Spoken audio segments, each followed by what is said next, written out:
नमस्कार सबैजनालाई। आज चाहिँ म के गर्छु भने हिजो मकै रोपिसक्यो, तपाईहरुलाई देखाइहालेँ र आज म के गर्दैछु त्यो देखाउने छु। ल यो चाहिँ मेरो खुन्द्रीको चाङ हो।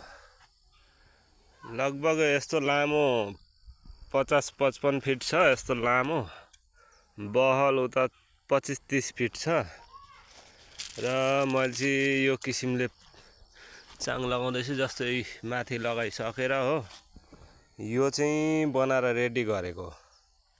यो चाहिँ लाउनु पर्ने यहाँनेर हो। यो लाइनै खुन्द्री छ हो, वरपर खाँबाको छेउछेउ खुन्द्री छ र यो बेरा यस्तो खडा गर्नुपर्ने, जस्तो कि यसरी। हेर्नुहोस् ल, यसरी। यो चाहिँ मैले किन यसरी बेरा लगाएँ भने यो वरपर लगाइरहेछु। हेर्नुहोस्, अब यो लाइन पनि लगाउँछु। यो खुन्द्रीकै हो सबै। यो चाहिँ मैले किन यसरी लगाएँ भने यो हेर्नुहोस्, यी तल फेदै देखियो। यो माथि चाहिँ चाङ छ। अब यो माथि पनि लहरिने भयो, यसमा पनि खुन्द्री सबैतिर लहरिन्छ र यता पनि टिप्न पाइयो र यता माथि पनि टिप्न पाइयो। त्यो सोचले चाहिँ गरेको। पहिला करेला पनि यसरी रसी लगाएर खेती गरेको थियो साथीहरू। अब हेरौँ कस्तो हुन्छ, देखाउँदै गर्नेछु। यो चाहिँ मेरो बैगुनको बेट हो, हेर्न सक्नुहुन्छ। यो उम्रेको पनि देखाएँ अघि मैले, उम्रिँदैछन्। यो बैगुन खोर्सानी तपाईको लामो परसम्म छ, सबै हो। बैगुन 3 भेराइटीका छन्, खोर्सानी 3-4 भेराइटीका छन्, सबै उम्रिँदैछन् अलिअलि। यो चाहिँ बेट हो र अर्थक पनि गर्दैछु। के जाति म देखाउने छु बिस्तारै। यो चाहिँ हाम्रो मटर बारी हो। जग्गा खाली कहीँ थिएन, सब्जी रोप्नु पर्ने हो। त्यही भनेर यसरी यहाँनेर बिचमा करेला रोपिरहेछु हो। अब यहाँनेर चाङ चाहिँ लगाइदिइरहेको छु। करेला छ आधीसम्म, आधी सेतो भोल छ।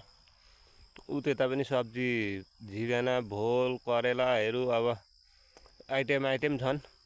यो अगाडि रोप्यो भने यहाँ करेला अगाडि रोप्यो भने उता अलिक पछाडि रोपिरहेछु हो। त्यसरी चाङ त लाउँदै गर्नु पर्यो साथीहरू, भ्याइँदैन फेरि पछाडि। अहिले चाङ लगाएको छ भने नउम्रेको ठाउँमा फेरि रोप्दा पनि भएको छ, उम्रेको फल्दै गर्छ। नउम्रेको ठाउँमा फेरि रोप्दा पनि भएको छ। त्यसरी नै आज म सेतो भोलको चाङ लगाउने छु र लगाइसकेर बिचमा देखाउने पनि छु, हेर्दै गर्नु होला। र यतिको 22वटा खाल्डा खनियो। अब खाँबा रेडी गरिन्छ। खाँबा काटेर लगाएर देखाउने छु। साट्टै गनी हो। यहाँनेरि साँपले झन्नै ठुङ्गेन नि हो, यहीँनेरि बसिरहेको रहेछ। भागो नि हो मकैबारीतिर गयो नि। यो बाँस लिएर आउँदै थिएँ, यताबाट आउँदा थेटरी यसरी सुलुक गयो नि हो।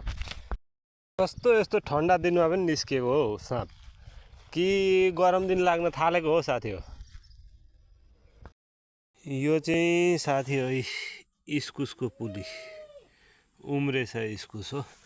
यसरी नै 1 2 3टा दाना रोपिरहेछु, 3टै उम्रियो। यो चाहिँ पहिलाको इस्कुसको झेल हो। यो चाहिँ पुरानो बोट हो, यता नयाँ लगायो हो। यी चाङ लगाएर यो सिक्किमबाट आइकन गरेको हो। यो चाहिँ पहिलाको इस्कुस फल्दैछन् हो। फेरि यतापट्टि यसरी बढाइदिए। लगभग 50-60 फिट लामो छ चाङ। यता बहल पनि 15-20-25 फिट छ। फल्नु भने त निकै फल्छ साथी हो। यसरी नै गर्दा हुन्छ। हेर्नु त माथि तामुलबारी छ हो, तामुलबारी छ। तामुल खाँबा पनि गाड्नु परेन, तामुलमै बाँधेर हो यसरी चाङ हालिदिएको छु। यो सबै सिक्किमबाट आएरै हो। 1.5 महिना जस्तो भयो यसरी काम गरिँदैछ साथी हो। गर्दा चाहिँ हुन्छ कि भन्ने लाग्दैछ, हेरौँ। यहाँ चाहिँ दाजुले च्याउ मकै भुट्न आँटेको रहेछ, अब खाइन्छ। यो चाहिँ मेरो बाँसको थाक हो। अस्ति मैले सिक्किमबाट आयो अरे आफै काटेको। अब हाजिरा लाउने पैसा छैन हो, के गर्नु। आफै एउटा भाइ छ, 12 बजीसम्म सघाउँछ, 12 बजी पछाडि बाख्रा लिएर गइहाल्छ। एक्लै गर्दै यो काटेर यताउता अरू पनि गरिँदैछ के जाति। त्यो झ्याङै उडाइयो, 2-3टा बाँस मात्रै छोडियो। यी झिक्रा झिक्री सबै काम लाग्छन् साथीहरू। म चाहिँ अर्ग्यानिक खेती गर्ने हो सबै बाँसको। कसैले रसी लगाएर के गरेर मास लगाउँछन् ठुल्ठुलो खेती गर्दाखेरि। म चाहिँ उता हाम्रै सिटमा अझै 2 झ्याङ बाँस छन्। मजाले बाँसकै गर्ने हो साथी हो। अर्ग्यानिक मान्छे, अर्ग्यानिक खेती, अर्ग्यानिक सबैलाई खुवाउनु पर्यो भनेर साथी हो। हेरौँ गर्दै जाउँ कस्तो हुन्छ। अर्ग्यानिकै विचार गरेको गर्न चाहिँ, दबाई पानी नहालिकन गाईकै गोबर मुत के जाति हालेर गरौँ भनेर गरिँदैछ। अब हेरौँ साथी हो।